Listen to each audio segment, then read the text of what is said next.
Bonjour mes amis, j'espère que vous allez bien. Ça y est, on l'a enfin, le fameux documentaire de Netflix sur Stallone, Sly. Et j'espère que ça va saigner. J'avais de la frustration. Et j'avais le sentiment qu'en la portant à l'écran, ça parlerait à ces millions de gens à qui on a transmis exactement la même frustration. Je suis un vendeur d'espoir. Sly, le documentaire sur Sylvester Stallone. Qu'est-ce que je l'attendais, ce documentaire. Je n'arrêtais pas de regarder la bande-annonce et j'étais vraiment impatient de le voir. Alors, qu'est-ce que j'ai pensé de ce fameux documentaire sur Sylvester Stallone? Eh ben, écoutez, j'ai plutôt aimé la chose. Bon, pour moi, il y avait un petit arrière-goût de pas assez. Voilà, moi, j'aurais fait beaucoup plus d'épisodes pour retracer la grande carrière de Sylvester Stallone. Là, 1h30 pour retranscrire toute sa carrière, eh ben, c'était pas assez. Voilà, on aurait mérité beaucoup plus. Par exemple, je pense qu'ils auraient dû prendre exemple, par exemple, sur le documentaire de Arnold Schwarzenegger qui était sorti il y a quelques semaines, il y a quelques mois, qui était beaucoup plus complet. On avait 3 épisodes d'1 heure. Une première partie sur sa carrière, enfin sur sa jeunesse en Autriche. Le deuxième épisode qui se concentrait sur sa carrière cinématographique. Et la troisième partie qui se concentrait sur sa carrière politique. Et là, on avait vraiment pratiquement toute la vie d'Arnold Schwarzenegger et je ne comprends pas pourquoi ils n'ont pas fait avec le Sylvester Stallone. Alors, je pense que c'est peut-être Stallone qui a décidé que son documentaire durerait sur 1h30. Voilà, parce que Stallone a beaucoup de choses qu'il veut révéler et d'autres qu'il ne veut pas révéler, qui veut que ça reste dans l'intime. C'est quoi le mieux? Vivre dans l'illusion qu'on aurait pu faire de grandes choses? Donc je pense que Stallone derrière a voulu imposer cette durée de documentaire, mais c'est vrai que pour nous fans, parce que nous, David et moi, on est des grands fans de Sylvester Stallone, parce que comme on vous l'avait dit dans la vidéo Expendables, dans la critique d'Expendables 4, notre Stallone pour nous c'est notre super-héros. Nous avons grandi avec les films de Stallone, tout d'abord bien entendu avec la saga Rocky, ensuite avec la saga Rambo et tous les films qui nous a gratifiés parce que Stallone a tourné énormément de films et c'est vrai que dans notre rétrospective qu'on avait fait dans la critique Expendables 4, on n'a pas pu vous parler de tous les films de Sylvester Stallone, mais on adore ce mec, voilà, c'est notre super-héros d'enfance et on attendait vraiment avec impatience ce fameux documentaire qui nous a été teasé là depuis plusieurs semaines avec des bandes annonces et c'est vrai que on a un petit goût donc d'amertume comme ça, on se dit merde, 1h30 pour retracer toute la grande carrière de Sylvester Stallone, eh ben c'est pas assez parce que effectivement on se concentre beaucoup sur la période Rocky, bon ce qui est normal, c'était le début de sa carrière, bon même s'il avait tourné des films auparavant où il avait des petits rôles, voilà, Les mains dans les poches par exemple, un petit film où il jouait le rôle d'un loupard.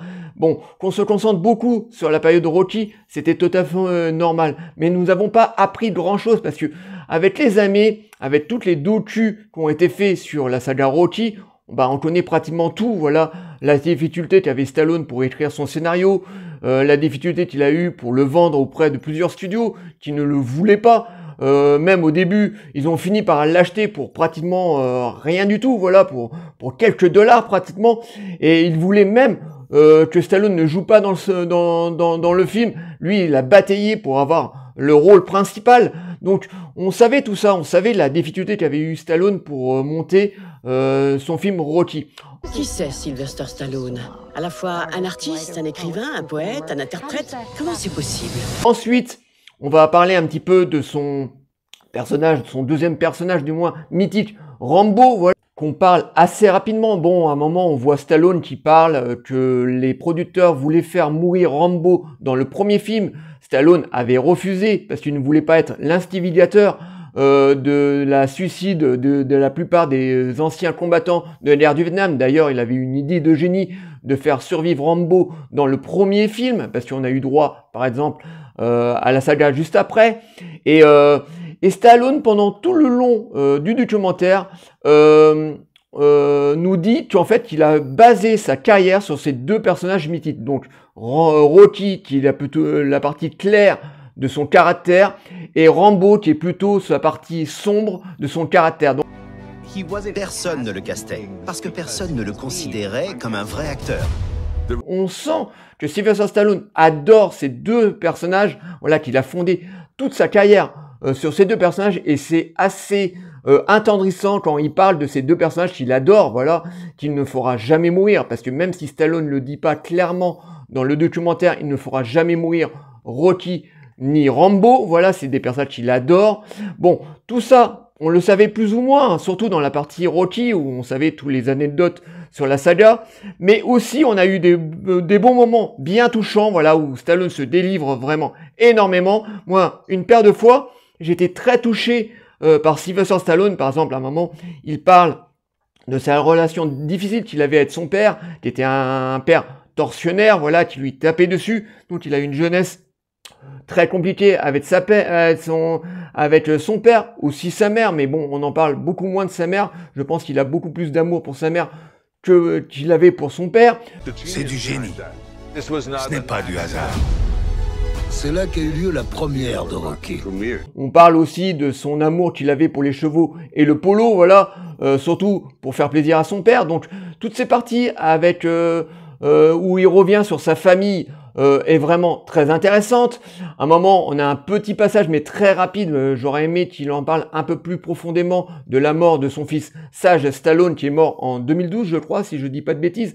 Voilà, où il parle très vaguement, et ça, je peux comprendre que c'est dans l'ordre de l'intime, que Sylvester Stallone a énormément de mal de parler de la mort de son fils, donc ils en parlent très largement, très peu, je veux dire, excusez-moi. Je perdais tout. Est-ce que j'arriverais à repartir de zéro et à tout recommencer?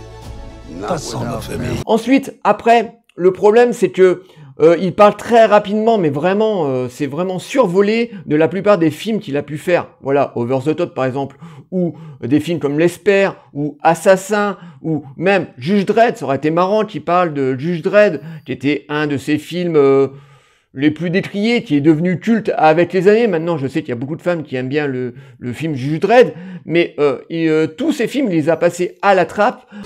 Ce ne sont que des photos de quelque chose qui n'a jamais existé. Bon, on a de beaux moments, voilà, on a des intervenants qui viennent intervenir, parce que, bien entendu, pendant 1h30, on entend Sylvester Stallone parler de sa vie, et franchement, c'est super intéressant. Moi, je pourrais entendre ce mec, écouter ce mec pendant des heures, tellement il est passionnant, parce que ce qui est bien chez Sylvester Stallone, même après 50 ans de carrière, qu'il a gagné énormément d'argent, qu'il est devenu une putain de star aux États-Unis, parce que je dis bien putain de star, parce que vraiment c'est un mec qui a su passer les années, même si ça a été chaotique par moments. Dans les années 90, il commençait à essuyer des échecs. Ensuite, après, il a eu sa traversée du désert au début des années 2000. Donc, même si Sylvester Stallone a eu des hauts et des bas, il n'a pas oublié d'où il est venu. Et c'est ça qui fait la grande richesse de ce mec, que je pourrais même l'écouter pendant des heures. C'est que le mec, il ne l'oublie pas d'où il est parti, de ces vieux quartiers de New York, avec ses parents, où il a galéré pour monter ses tout premiers films. Et ensuite, après, il a eu sa période mégalomane. Voilà, il n'hésite pas à décrire tout ça, voilà, à décrire ses hauts et ses bas. Et c'est vraiment excellent de ce côté-là. Le plus simple, c'est de vivre dans l'illusion, de se dire, vous savez, si on m'avait donné ma chance, j'aurais pu battre n'importe qui. Je m'arrête là parce que j'ai envie que vous découvriez ce magnifique documentaire d'1h30. Voilà, encore une fois, c'est vraiment dommage que Sylvester Stallone a eu droit à un documentaire d'1h30. Je pense que ce mec aurait mérité un documentaire de 4, voire 5 heures, voire 4-5 épisodes, parce que voilà, on aurait mérité vraiment bien plus d'anecdotes sur sa carrière, bien plus d'extraits, enfin d'images d'archives, parce que ce mec a eu quand même une carrière de 50 ans. Et encore, là, je suis en train de parler de lui à l'ancienne, voilà.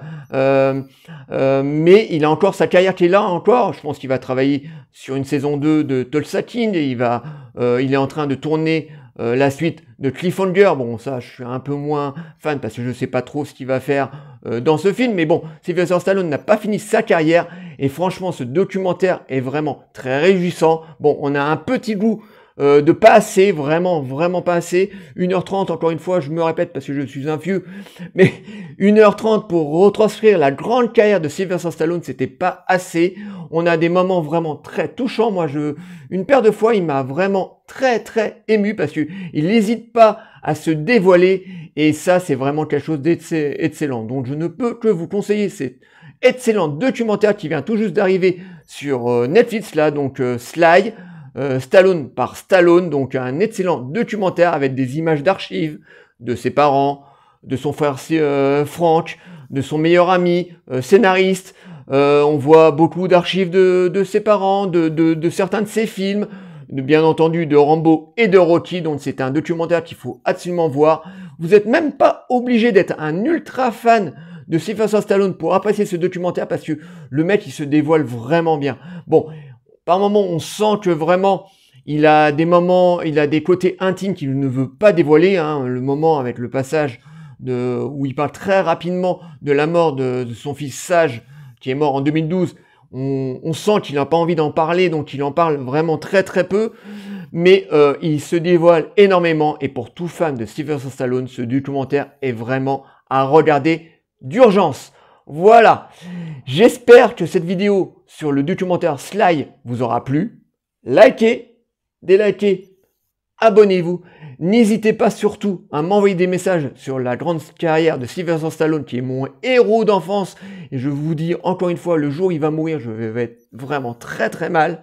Parce que c'est vraiment pour moi un des acteurs américains que je préfère le plus. Parce que c'est un mec hyper complet, acteur, scénariste, réalisateur. Il ne faut pas oublier qu'il est totalement complet. Voilà, il a le contrôle pratiquement de tous ces films, à part les films qui ne tournent pas. Donc n'hésitez pas à m'envoyer des messages sur ce grand acteur que j'adore, que j'aime, voilà, jusqu'à ma mort. Et j'espère que cette vidéo vous aura plu. Donc, je vous fais des énormes bisous et à bientôt. Ciao les amis.